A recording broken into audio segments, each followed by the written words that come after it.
Hi, in this video I would like to show you how to insert page numbers in WPS Office. If you want to do it, first you need to go to Insert tab, and after that you need to go to Page Number Settings. So I click on this one arrow, and then I need to select preset style that I want to apply. So here we can insert the page numbers on headers or footer. I like to insert page numbers in footer middle, so I select this one option.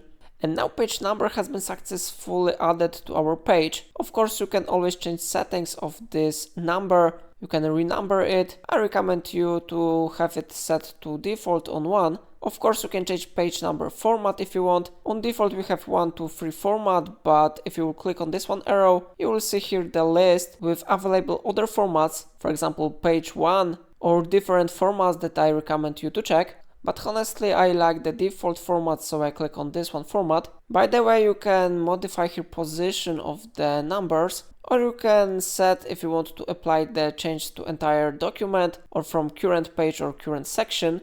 So I click on entire document and I click OK button. And if you would like to remove page number, you need to click on this one icon. So how you see, our first page has number 1 displayed here. So now let's check what will happen if we will insert another empty page.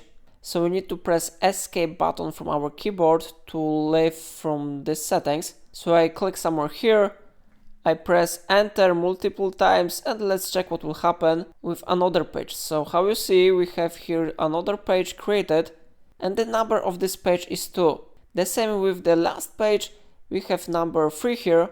So in this way you can easily insert page numbers in WPS Office. If I helped you to do it, remember to like this tutorial and subscribe my channel. Please let me know in comment if it's not your problem.